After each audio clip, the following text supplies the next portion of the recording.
अस्सलाम वालेकुम व्यूवर्स, कैसे हैं आप सब। आई होप कि आप सब खैरियत से होंगे। व्यूवर्स, आज हम उर्दू नावल शिद्दत इश्क का पार्ट 2 पेश करेंगे। वो ग्रे शलवार कमीज़ की बाजू फोल्ड की, दाएं हाथ की मजबूत कलाई पर महंगे डायल वाली वॉच और ब्लैक वेस्ट कोट पहने वजिया लग रहा था। माशाल्लाह, मेरा शहजादा सदफ ने नज़र उतारी। वो मुस्कुराया। ओ मेरा शेर, वाकई आज सियासी पार्टी से बिलोंग करता लग रहा है। अहमद शाह ने इसका जायज़ा लेते तबसरा किया। Thank you dad. इनकी तारीफ पर मुस्कुराया। शाह, मेरे बेटे को एक भी खुराश आई ना तो आप याद रखिएगा। फिर सदफ ने वाज़ेह धमकी दी थी। इनका दिल अभी भी मुतमईन नहीं था। आपका हुक्म सर। आंखों पर वो मुस्कुराते बोले थे। दो गार्ड की गाड़ियों के दरमियान अहमद शाह और वजदान की गाड़ी थी। वो दोनों बैक सीट पर बैठे थे। काले शीशे गाड़ी पर चढ़ाए थे। वजदान, आज मैं तुम्हें इंट्रोड्यूस करवाऊंगा। और सुनो बेटा, मेरी ज़िंदगी का क्या पता, मैं चाहता हूँ अब तुम अपनी जिम्मेदारियाँ बखूबी निभाओ। वो उसे रास्ते में समझा रहे थे। डैड, आप ऐसी बातें क्यों कर रहे हैं? वह इनका हाथ दबाते ज़रा गुस्से से बोला। गाड़ी से उतरते काफ़ी मीडिया थी वहाँ, जो इन दोनों की धड़ाधड़ फ़ोटोज़ और इंटरव्यूज़ ले रही थी। क्या आपका बेटा ही नेक्स्ट आपकी सीट संभालेगा सर? न्यूज़ एंकर ने माइक अहमद शाह के आगे किया था। ऑफ कोर्स, वो मुस्कुराए और वजदान के कंधे पर हाथ फैलाया था। सर, आपका मिशन क्या है?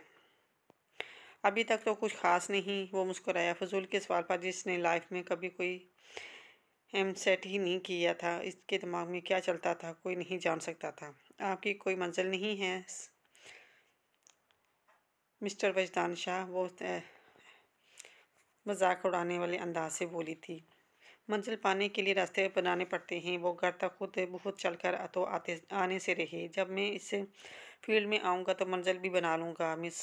ठीक के लहजे में जवाब दिया। वेल, देखते हैं। सारे ही सियासतदान एक जैसे हैं। इंटरव्यू लेते वो साइड पर हुई थी।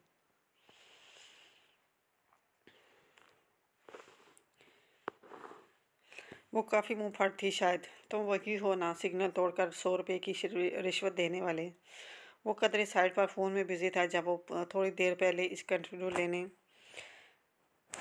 लेने वाली जानी पहचानी आवाज़ से पलटा। तुम कौन?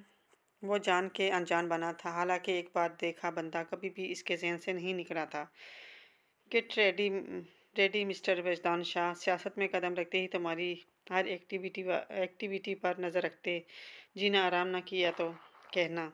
वो धमकाते बोली। मैं तो डर गया। शौक से मिस वो इस पर एक निगाह डालते हल्की सी मुस्कुराहट से बोला, जैसे इसका मजाक उड़ाया हो। मरियम ने गुस्से से उसे देखा। किसने किया ये? किसकी इतनी जरूरत? वो लाल अंगारा आंखों से चीखा था। आखिर को भाई था जिसकी लाश चंद घंटों पहले मनु मट्टी के नीचे दफना आए थे। मलिक साहब, हमें नहीं पता। मुलाजिम यूं खड़े थे जैसे सूंघ गया हो। कहाँ है एमजे? वो दहाड़ा। पता नहीं मलिक साहब, फ़ोन नहीं लग रहा। मलिक का ख़ास बंदा बोला। मैं छोड़ूंगा नहीं। अरे अरे अरे मलिक साहब, क्या हुआ? क्यों शोर मचा रहे हैं? एमजे जो अभी आया था हैरानगी से गोया हुआ। तुम कहाँ थे? मेरा भाई कत्ल हो गया और जिस कमीने हरामी ने ये काम किया, साथ से चाकू भी पेश किया है। उसकी इतनी ज़रूरत? मलक का खून खो रहा था।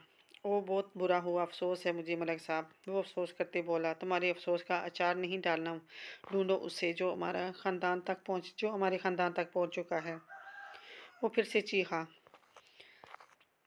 ना ना मलिक साहब, मेरे उस सामने ऊंचा आवाज़ से बात करने की कोशिश भी नहीं कीजिएगा। मैं आपके पालतू कुत्तों में से नहीं हूँ। एमजे को गुस्सा आया। अच्छा, तुम गुस्सा नहीं हो? वो पल भर में रिलैक्स हुआ। एमजे बड़े काम का बंदा था। फिंगरप्रिंट्स नहीं आए? जानता तो था जिसने ये काम किया है वो बहुत माहिर है इन मामलों में, फिर भी तस्दीक चाहिए थी। नहीं आए कमीने के, बल्कि मेरे आगे हैं वो, और मैं ही शक के दायरे में हूँ। वो दांत पिसते बोला। असल गुस्सा तो इस बात का था तो किसने कहा था चाकू हाथ में लेने को? अक्ल से तो वैसे ही प्यादल हैं आप मलिक साहब। एमजे ने इसकी बेवकूफ़ी पर चोट की। वो इस वक्त इसके फ्लैट पर इसके बेडरूम में था। 3 कमरों पर मुश्तमिल फ्लैट, जहाँ एक बेडरूम, ड्राइंग रूम और एक स्टडी रूम था। छोटे से लाउंज के कॉर्नर पर ओपन किचन था। तुम बाज नहीं आए ना? डेविल हो तुम, स्ट्रेंजर मैन, नॉट डेवल, शैतान से तस्वीर उसे पसंद नहीं आई थी। और जो भी हो, मेरी बला से एमजे को इसका ठंडा मिजाज कभी कभी गुस्सा दिलाता था। मैं कल से यूनी ज्वाइन कर रहा हूँ, वो सिगरेट से सुगलाए बोला था। क्यों, ग्रेजुएशन दोबारा करनी है? एमजे को इसकी नई मंतक समझ नहीं आई। नहीं, लड़कियां ताड़नी हैं। ब्राउन आंखें मुस्कुराई। तुमसे उम्मीद की जा सकती है।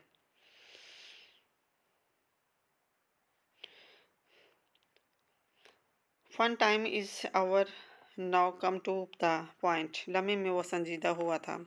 मेरा नेक्स्ट मिशन यही तुम्हारे शहर का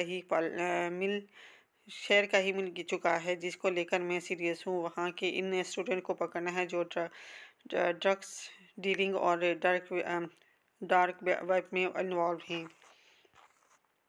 और तुम्हें पता है डार्क वेब में तुम्हारा ठरकी बुढ़ा अवलीन शिफ्ट में पाया जाता है, जिसका बाय 3-4 बंदों से एक कनेक्शन है। वो आधी बची सिगरेट एस्ट्रे में रखते बेड पर रिलैक्स हुआ था। इससे भी घटिया की उम्मीद की जा सकती है। इस कमीने से एमजे को शदीद गुस्सा आता था। इस बार अमेजिंग पुलिस वफादार हो गई है, एमजे ने इसकी बात पर घूरा था। ये कोई गाड़ी क्यों नहीं आ रही? काफ़ी टाइम हो गया आए तो। वो स्टॉप पर खड़ी पॉइंट के वेट में थी और वॉच देख रही थी, जहाँ 9 बजने में सिर्फ 5 मिनट थे। सड़क पर अक्का दुक्का लोग थे। वो कंफ्यूज सी बार बार अपने ग्लासेस चेक करते बैग को मजबूती से पकड़े खड़ी थी। हाय बेबी, लिफ्ट चाहिए? अभी वो परेशान ही थी जब इसके पास एक सुर्ख रंग की कार रुकी थी, जिसमें 3-4 आवारा किस्म के लड़के उसे सरता पैर एवस भरी नज़रों से ताड़ रहे थे। ये जूता लेना है? बड़े आए लिफ्ट देने वाले। वो सैंडल उतारते हिम्मत करती बोली थी। जूता क्या, हम सब कुछ ले लेंगे, तुम देने वाली तो बनो। इनमें से एक बासत से हंसता बाहर निकला था। मरियम की जान पर बन गई ही थी। रोड सुनसान थी, आखिर थी तो सिर्फ नाजुक ना। मेरे पास नहीं आना, मैं तुम सबकी वीडियो बना के न्यूज़ चला दूंगी। यही धमकी देना मुनासिब लगा था। वो डरते पीछे हो रही थी। और अभी तो जूता देना था तुमने, और वीडियो भी बनाएंगे बेबी, पर साथ मिलकर। क्यों यारों से ही कहा ना, बाकियों से उसने हंसते तायद चाहिए थी। अल्लाह आज बचा ले मुझे, आइंदा कभी भी लेट नहीं आऊँगी। दुआ करते ही वो झुकी थी और दूसरा हिल वाला सैंडल जल्दी से निकालते एक साइड में इस कड़े लड़के की तरफ दोनों फेंके थे। है कमीनी, रुक तू! वो मुंह पर हाथ रखकर चीखा, जिसके मुंह पर जूते का निशान लगा था, जो मार कर भागी थी। सड़क पर नंगे पाँव वो भाग रही थी, खौफ वजूद में सरायत कर रहा था। हे रुक जा, तेरी जल्दी चलाओ गाड़ी, कमीनी हाथ से ना निकल जाए। वो जूता खाने वाला लड़का चिश्ती गाड़ी में बैठा था और ड्राइविंग करते अपने दोस्त से कहा था। वो जो भाग रही थी साथ पीछे भी देख रही थी, जिनकी गाड़ी बिल्कुल करीब थी। पाँव छिल चुके थे, जूड़े में बंदे बाल खूब बिखर चुके थे। ये पागल कौन है ये? वो हारन बजा रहा था। वो ड्राइव करते झिंझलाया, जो इस बेवकूफ़ लड़की को भागते अपनी गाड़ी के आगे देख चुका था। बमुश्किल साइड कट लिया था और जैसे ही लिया था साइड मिरर से देख के इसके भागने का मामला जैसे समझ चुका था। इतनी जल्दी क्या है बेबी? वो जो भाग रही थी इसके सर पर पहुंच चुके थे। मरियम खौफ से देख रही थी, जो इस गाड़ी के इसके सामने ला चुके थे। मेरे करीब नहीं आना, वो बैग अपने आगे करते बोली थी। इनकी नज़रों से घिन महसूस हुई थी। ये टाइम ना ज़ाया कर, डाल इस कमीनी को गाड़ी में। वो जो जूता खाने वाला जो कुछ ज़्यादा ही तपा था। Please leave me. वो अपना आप छुड़वा रही थी, मजामत कर रही थी, जो ज़बरदस्ती उसे गाड़ी में डाल रहे थे।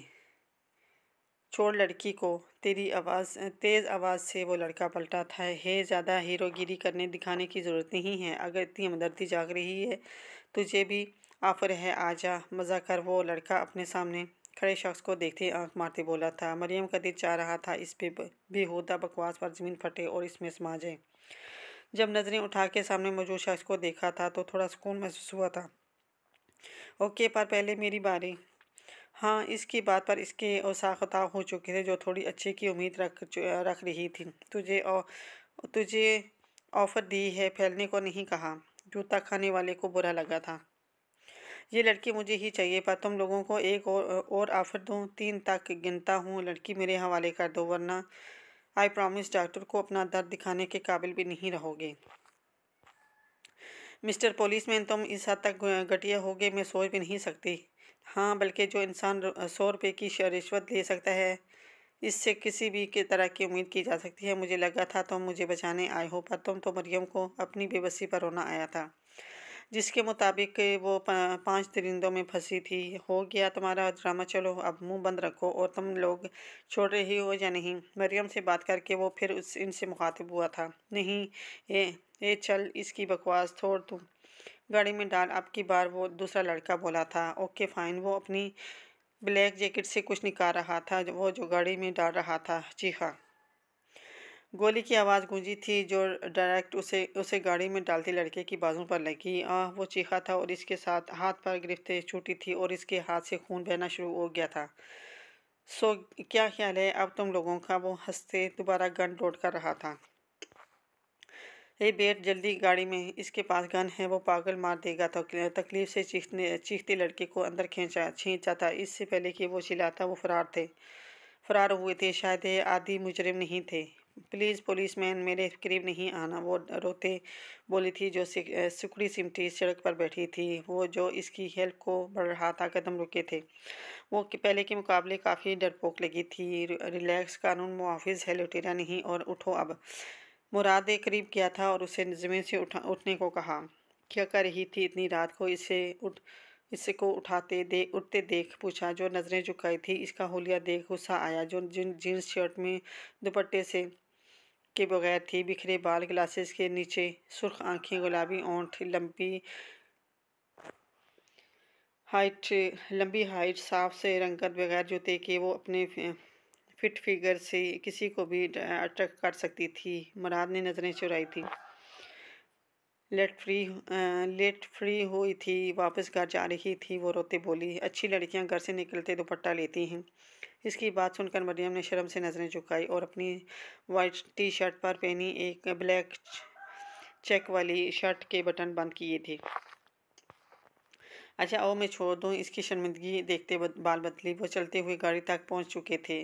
नहीं, मैं चली जाऊंगी। वो खौफजदा थी। मेरी कोई गलत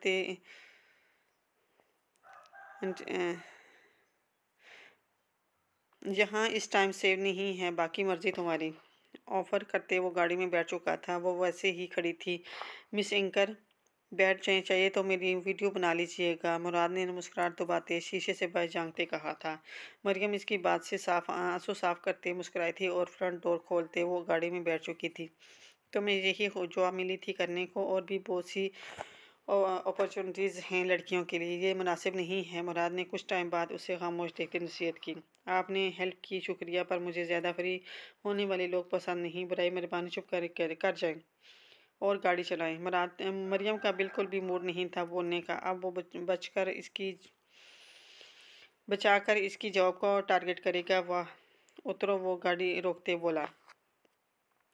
क्या वो हैरान हुई। अगर उतरो नीचे, तुम में तमीज़ नाम की चीज़ ही नहीं है। एक सवाल पूछा था और तुम उसे इसका जवाब पसंद नहीं आया था। तुम हद से बढ़ रही हो। आपसे तम तक का सफ़र तय कर चुकी थी। वो तुमने ही ऑफ़र की थी और अब वो परेशान हुई। जो गाड़ी रोके उसे निकलने को बोल रहा था। की थी तो अब मैं ही कह रहा हूँ, निकलो बाहर। वो गुस्से से बोला। अच्छा सुनो पुलिसमैन, सॉरी, तुम बहुत अच्छी हो, मैं आधी रात को कैसे जाऊँगी?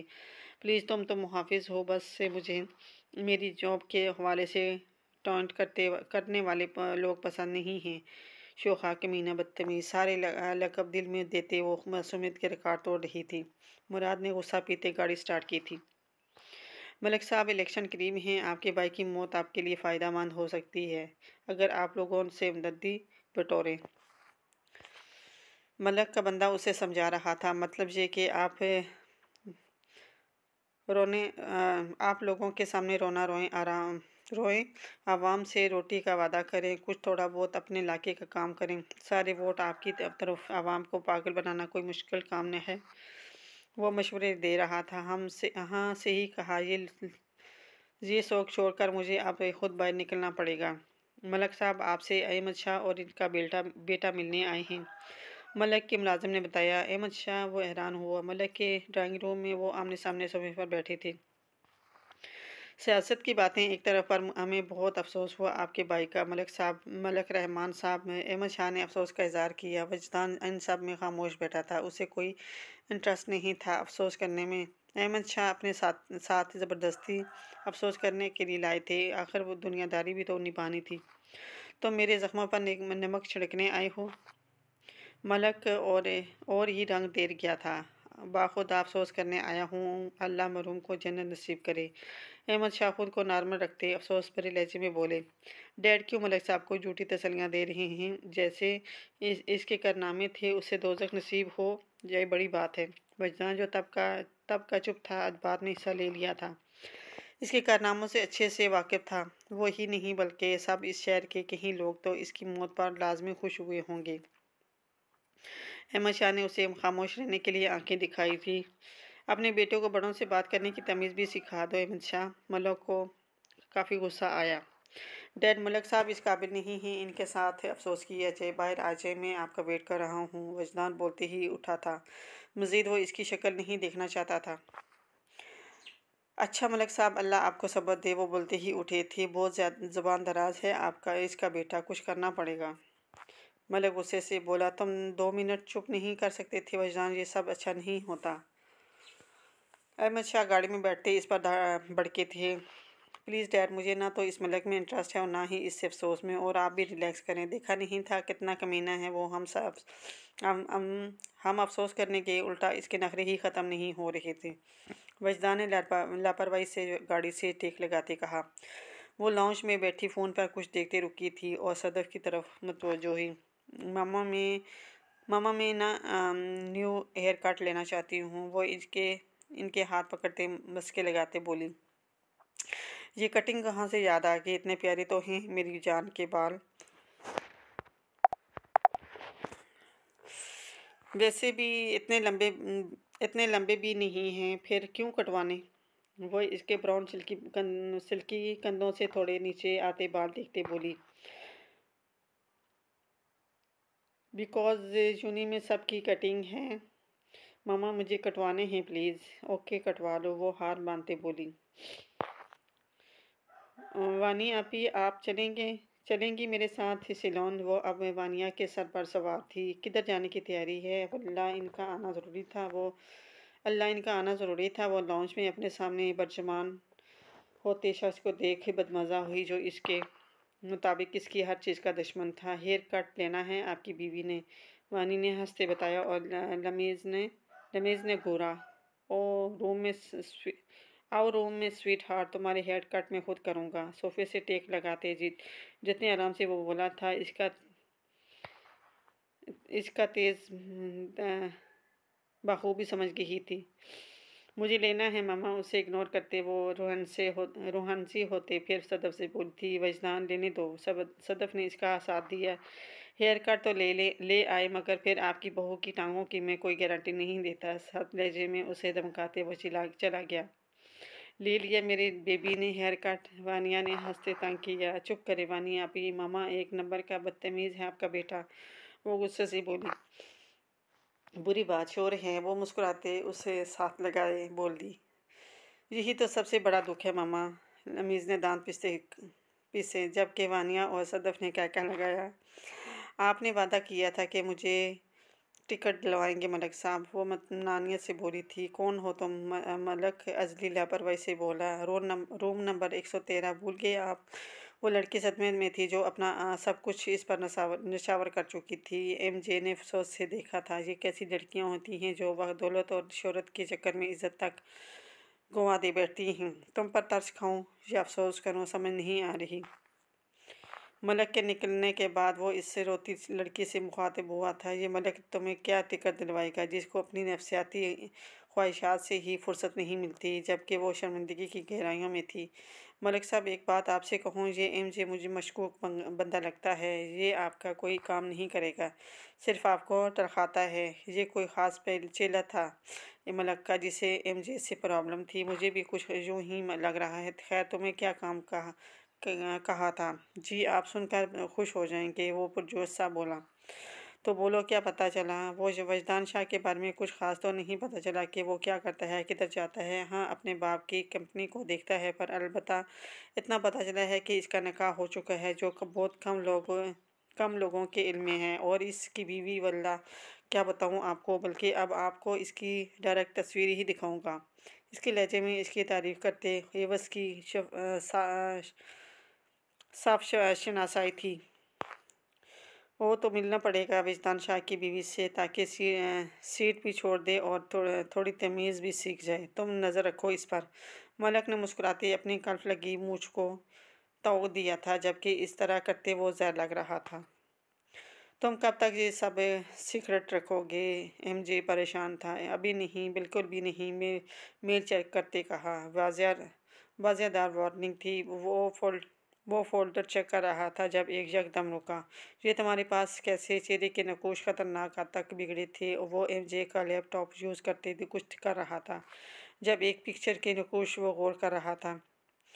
माथे पर बालों का इजाफा हुआ था, रगें तनी थी, खतरनाक हद तक इसके तेवर बिगड़े थे। क्या रिलैक्स अंदाज में अपनी धुन में ही पूछा था। ये पिक्चर तुम्हारे पास क्या कर रही है? वो चीखा था। और ओ रिलैक्स भाई, क्या हो गया है? बच्ची की है। वो आराम से बोला था, इसके तासरात का अंदाज़ा लगाए बगैर। बच्ची की है तो तेरे पास क्या कर रही है? वो गुस्से से इसके गलेबान तक पहुंचा। What rubbish is this? Leave my collar. Stupid ना हो तो अब तो मत कहे कि तू आशिक है इसका, इस ठरकी बुड्ढे की तरह। वो हाथे झटकते इसके गुस्से की परवाह के बगैर नॉर्मल लहजे में बोला था, कमीने हिम्मत कैसी हुई बकवास बको हुई तरी इसके बीवी है वो मेरी, समझा। बोलते ही वो इसके 3-4 मुक्के जड़ चुका था। एमजे में हिम्मत नहीं थी इस जंगली का मुकाबला कर सके जो वहशियत पर उतर आया था। बीवी, व्हाट आर यूर से मुझे मार देगा तू। Stop it this nonsense. जंगली इंसान जे एमजे अपना आप बेबसी से चढ़ा रहा था, जो इस पर चढ़कर इसको मारने के दर पर था। बोल तेरे पास कैसे आई, वरना तेरी जान लेने में 1 सेकंड नहीं लगाऊंगा। वो एक और मुक्का इसके मुंह पर मारते बोला था। नाक तक इसका जख्मी कर चुका था। प्लीज़ माफ़ी दे दो भाई, ये इस मुल्क ने ही दी थी मुझे। वो हाँफते बोला। क्या इसका मतलब? मलक इसके पीछे वो उसे झटके से छोड़ते उठा था। दिमाग सुन था और नसें फटने वाली थी। वो गुस्से से पागल हो रहा था। मलक वजदान शाह की बीवी के पीछे था। ये सोच ही इसका गुस्सा और दिमाग ख़राब करने के लिए काफ़ी थी। कमीना जंगली इंसान। वो ना अपना नाक शर्ट से साफ करते ज़मीन से उठा था और उससे देखा जो कुछ सोच रहा था। मिस्टर वजदान शाह, इस बदतमीज़ी को एक्सेप्ट करेंगे? आप क्या हरकत दीजिए। वो हुलिया दुरुस्त करते गुस्से से बोला। तो तू ये सोच के तू मेरे हाथों मर नहीं गया। मलिक का नाम ना लेता ना तो यहीं अपनी आखिरी सांसें गिन रहे होना था। मतलब ये लमीज़, ओ आई मीन मेरी भाभी जी हैं। इसकी आंखों से बरसते शोले देख वो फौरी भाभी जी बोला था, वरना इस इंसान का क्या भरोसा था। उसे निपटाने में देर न लगाता, उसे टपकाने में देर न लगाता। घर आते तक वो खुद को काफ़ी हद तक नॉर्मल कर चुका था। वजदान, तुम ठीक हो? सद जो अपने रूम में जा रही थी, लॉन्च में आती हुई इसकी बेचैन शक्ल देखकर पूछा। फ़ाइन माम, आप परेशान नहीं हो? मुस्कुराने की सी की थी, वरना जानता था वो उसे लेकर बहुत जल्द परेशान हो जाती हैं। मुझे नहीं लग रहा कोई मसला है, बताओ मुझे। इधर आए। वो हाथ पकड़ कर लॉन्च में पड़े सोफे के करीब लाया था। मैं ठीक हूँ, आप परेशान नहीं हुआ करें, इसका हाथ पकड़ते कहा था। अच्छा ठीक है, फ़िक्र होती है मुझे तुम्हारी। खाना खाया? मेरे बेटे ने मुस्कुराते इसके माथे से इस बात सवारे थे। आपकी बहू पूछती ही नहीं है, मासूमी से कहा। वो भी पूछ ले कि रुखसती तो हो जाने दो, अभी बच्ची है, इन मामलों को नहीं समझती। वो तो सब्र रखो थोड़ा मेरी जान, इसकी बात पर मुस्कुराते कहा। पता नहीं कब बड़ी होगी वो, मुझ में और अब सब्र नहीं है। मोहम्मद, रुखसती हो जानी चाहिए। वजदान ने ठंडी आ भरी थी। बाज आओ। अभी तो बिल्कुल भी नहीं, इसका फर्स्ट सेमेस्टर है। तो ये बात तो भूल ही जा कि मैं इस पर कोई जिम्मेदारी डालूंगी। वो आंखें दिखाते बोली, आप मुझे इसकी सास नहीं मेरी सास लगती हैं। वजदान ने मुंह बिगाड़ा। हाँ तो इसकी मैं माँ ही हूँ, चलो अब उठो और सो जाओ। और वो खुद उठते उसे भी हिदायत करते बोली थी। इनको मुतमईन करने के बाद वो बेचैन सा था। हाथ में पहनी घड़ी पर हर टाइम देखा, 11 बजने में अभी टाइम 5 मिनट थे। कुछ सोचते वो झटके से उठा था। मामा, वो मुझे हेयर कट नहीं लेने दे रहा, वो मुझसे प्यार नहीं करता, वो बस से रोब जमाता है। वो कोई फ़ोटो फ्रेम पकड़े गुस्से से बोल रही थी। वजदान हैरान हुआ, वो जो इसके रूम में काम से आया था, क्योंकि ज़्यादातर वो इस टाइम सो जाती थी, पर वो तो जाग रही थी, जाकर इसकी बुराइयां करने में मसरूफ़ थी। मामा, डैड और वानी, आप ही मुझसे बहुत ज़्यादा प्यार करते हैं, फिर भी मैं आपको मिस करती हूँ, बहुत ज़्यादा वाला। कभी कभी वो रोते तस्वीर को देखते बोल रही थी। वजदान दरवाजे से टेक लगाई इसकी बातें सुन रहा था और एक तकलीफ़ महसूस हुई। वो अपने माँ बाप को याद करती है, चाहे जितना भी प्यार कर ले इंसान, मगर अपने माँ बाप अपने ही होते हैं। वो सोच सका, मेरी जान रो रही है। वजदान की आवाज़ से वो चौंकी और नज़रें उठा के उसे देखा, जो न जाने कब इसके रूम में आया और अब इसके बेड के नज़दीक टाँगें बेड से नीचे लटकाए बैठी थी और घुटनों के बल बैठा। वो मुंह फेर ही नाराज़गी जताई। वजदान इसकी हरकत पर मुस्कुराया, जो रेड खुली सी टी शर्ट में खुले बालों और रोई हुई गिरे सूजी आंखों से जब्त आजमा रही थी। डार्लिंग स्वीट हार्ट, मेरी डिम्पल क्वीन नाराज़ है? इसके चेहरे का रुख अपनी तरफ करते इससे प्यार भरे लहजे में पूछा। उसे देखते फिलहाल सब फिक्रें बिला चुका था। वो इसका सॉफ्ट लहजा देख हैरान हुई और इसी हैरत में गाल का टेम्पल नमूदार हुआ था। वो मुस्कुराया। मैं तुम्हें अपने रूम में तुम्हारी रियल ब्यूटी के साथ देखना चाहता हूँ, क्या तुम्हें ज़रूरत है इन सब चीज़ों की? इसके बाद चेहरे से हटाते पूछा। क्योंकि वजदान को इश्क है। लमीज़ वजदान की ओरिजिनल ब्यूटी से बोलते ही वो इसके बराबर घुटनों के बाल ऊंचा हुआ था और अपने लब इसके बालों पर रखे थे। मेरे रूम में आओ, फिर बताता हूँ किस हद तक शिद्दत से चाक इश्क करता हूँ। उसे खुद में भेजे वो गंभीर लहजे में सरगोशी कर रहा था। लमीज़ का सांस रुक रहा था इसकी पनाहों में। वजदान वजदान, मुझे सांस, वो जो इसको सख्ती से खुद में समोए था, इसकी आवाज़ से होश में आया। उसे देखा जिसका पूरा चेहरा गुलनार हुआ था। ग्रे आंखों पर भीगी खमदार पलकें उसे बेखुद कर रही थी। पागल करता है मुझे, खुद पर काबू कर खोते वो दोबारा इसकी आंखों पर झुका था। लमी इसकी लम्से में खोई थी। अभी वो कुछ और करता कि वो इसकी ब्लू शर्ट मुट्ठी में ले चुकी थी। वजदान वजदान वो इसके चेहरे के खदोखाल में खोया, बस इतना ही बोल पाया था। दरवाज़ा खुला है, वो उनसे होती बोली। उसे खुद से दूर करता इसके बस में कब था, ना वो अपनी मर्जी के बगैर होता था। वजदान इसकी हालत देखते पीछे हुआ और इसका हया से सुर्ख पड़ता चेहरा रोना नहीं, अब इसके माथे पर मोहब्बत भरी मोहर साबित की थी। बमुश्किल इसके शहर से वो आज़ाद होते उठा था, जो कि इंतहाई मुश्किल लग रहा था, और मज़ीद कुछ करने से पहले वो रूम से निकलता चला गया। पीछे लमीज़ अभी भी इसके परफ्यूम और एहसास को खुद में महसूस करते जी जान से शर्माई थी। ये घर पर तो तुम सुकून कर लिया करो, आंखें को देखो, पहले ही चश्मा लगा है और ऊपर इस मनूस मोबाइल की जान नहीं छोड़ती तुम। ग्रैनी, बस थोड़ा सा काम है, आपको कुछ चाहिए? मरियम ने अपने कमरे में उन्हें बेड पर बैठे देख कहा। फिर से अपने काम में मसरूफ़ होगी? नहीं, तुम्हारे पास वक्त है मेरे लिए? वो गुस्सा थी काफ़ी। ये एक छोटा सा 4 कमरों पर मुश्तमिल घर था, जिसे काफ़ी खूबसूरती से डेकोरेट किया था, जहाँ मरियम और इसकी दादी रहती थी। इसके वालिदैन की डेथ हो गई थी, अब वो दोनों ही एक दूसरे का सहारा थे। आप नाराज़ भी होती हैं? वो गाल खींचते बोली। मक्खन नहीं लगाओ मुझे अब। मतलब साफ था वो यही नहीं मानने वाली हो। आप तो खुद बटर की तरह सॉफ्ट है, मुझे लगाने की क्या ज़रूरत? अच्छा बैठें आप, मैं काफ़ी बनाने जा रही हूँ, आपकी भी बना के लाती हूँ, फिर मिलकर पियेंगे और बातें भी करेंगे। बोल दी वो बिस्तर से उठी थी और पैरों में चप्पल ओढ़े सी। अरे मरियम, मेरे लिए वो अपना काला पानी ना लाना, तुम मुझे बस एक कप चाय ही बना दो तुम। काला पानी नहीं, काफ़ी ग्रैनी। वो हंसते बाहर गई। इसकी जाते वो पुरसोच हुई थी। चाय पीने और कुछ बातें करने के बाद वो अब बिस्तर पर लेटी थी। इस दिन का वाक़या सोचकर झिरझिरी ली थी। अगर वो ना आता तो कुछ सोचते वो FB पर किसी को सर्च कर रही थी। जब एक पॉइंट पर रुकी, अकाउंट खोले, वो इसकी प्रोफाइल कूद रही थी, जहाँ कुछ ख़ास इंफॉर्मेशन नहीं थी। इन और रिलेशनशिप हो वजदान शाह, तुम कितने कितने को रिलेशनशिप में हो वो बड़बड़ाई थी। इसके नज़दीक सियासतदानों का इमेज कुछ ज़्यादा ही ख़राब बना था। वो कैमरामैन आराम से वो कैमरामैन से बोली थी, तुम यहीं रुको, लड़के मैं ख़ुद ही हैंडल कर लूँगी। सबसे पहले हम अपने चैनल पर दिखाएंगे और इस तरह हमारी रेटिंग भी जल्दी बढ़ेगी। आंखों में चमक लिए वो बोली, वो सब्र झांसी की रानी में साथ चलता हूँ, रेटिंग के चक्कर में जान से न चली जाना। कैमरामैन को गुस्सा आया था, जो ज़्यादा चालाक बन रही थी। कुछ आवाज़ें सुनते इसने चुप रहने को आंखें दिखाई।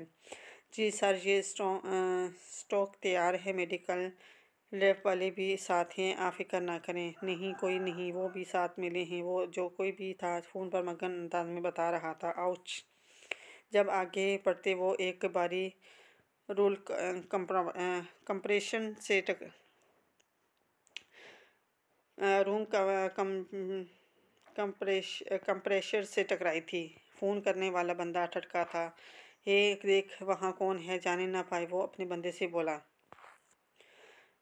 कैमरामैन भाग चुका था अपनी जान बचाकर, और झांसी की रानी वहीं करा रही थी। तुम यहाँ क्या कर रही हो पागल लड़की, उसे गुस्से से अपनी तरफ खींचा था। इस आदमी के आने के पहले कोई वहाँ आया था जिसने इसके मुंह पर भारी हाथ रखकर चीख रोकी। कौन है यहाँ? वो आदमी वहाँ दिखने आया और इर्द गिर्द मशकूक नज़रों से देख रहा था। वो सारी जगह चेक कर रहा था पर कुछ खास नहीं नज़र नहीं आया।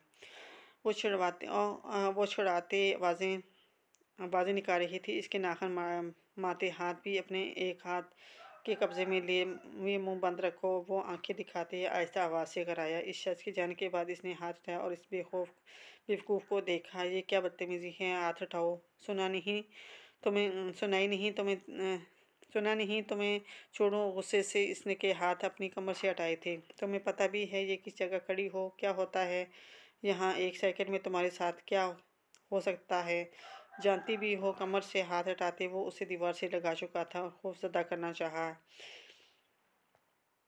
स्टे इन योर लिमिट्स जाहिल इंसान, स्टे इन योर लिमिट्स जाहिल इंसान। वो हाथ हटा रही थी। इस शख्स का रोब देख मरियम को गुस्सा आया। सुना था लंबे लोगों की अक्ल घुटनों में होती है, आज पता भी चल गया है। सर पैर देखते उसे सुलगाया। क्या मतलब है तुम्हारा? वो ऐसा से चीखी। हटो पीछे पेंडो। इसके होलिये को देखते कहा, जो शर्ट के आगे से बटन खोले लातादाद बाजुएं पहने बैंड्स और फटी जीन्स में काफ़ी बड़ी हुई दाढ़ी में इस पर पूरा झुका था। ये तुम्हें पेंडू कहाँ से लगा? वो अपने आप को इसलिए मैं हीरो समझता था और वो पेंडू कह रही थी, हट जाओ पीछे, मुझे इस जगह का पता चला है, यहाँ ख़राब मेडिसिन बनती हैं, तुम भी इन्वॉल्व हो और ना इन सब में। चश्मे आंखें सुकड़ी थी। तो तुम्हें क्या करना है? बनती है तो बनने दो, चलती बनो यहाँ से। बेवकूफ़, सारा प्लान ख़राब कर देगी। दान पीछे तुम्हारी भी वीडियो बनाती हूँ, तुम भी शामिल हो ना? वो मिनी कैमरा जीन्स की पॉकेट से निकालते उसे वॉर्न कर रही थी। हे पागल, मेरा दिमाग ना ख़राब करो, बंद करो उसे और दफ़ा हो जाओ। वो गुस्से से बोला और खींचते उसे बैग के साइड की विंडो की तरफ लाया। नहीं हो रही मैं, तुम रोक नहीं डाल सकते, मैं कवरेज करूँगी इस जगह की। वो छुड़वाते गुस्से से बोल रही थी। अब करो कैमरा ऑन और वीडियो बनाओ। इसकी बकवास से तंग आकर वो एकदम रुका और इसके खुले बालों में हाथ फंसाए चेहरा ऊपर चेहरे के करीब तरीन किया था। एकदम वो इसके नाजुक वजूद में अटक चुका था। जीन्स पर ब्लू शर्ट पहने वो सादे से चेहरे में थी। मरियम की आवाज़ से बंद इस शख्स की संगीन हरकत से वो खौफजदा हुई। जो ज़रा भी हिलती तो इसके होंठ चेहरे से मिस हो जाने थे। बनाओ जान, मैं वेट कर रहा हूँ। वो करो, रुको, ये चश्मा तो हटाओ, डिस्टर्ब कर रहा है, मज़ा नहीं आएगा ऐसे। चश्मा हटाते कैमरे वाले हाथ ज़बरदस्ती ऊपर किया और ख़ुद मज़ीद करीब होकर हाथ भी कमर में डाला। अब हालत ऐसी थी, इसका चेहरा सुर्ख हो चुका था इसकी बेबाक हरकतों से।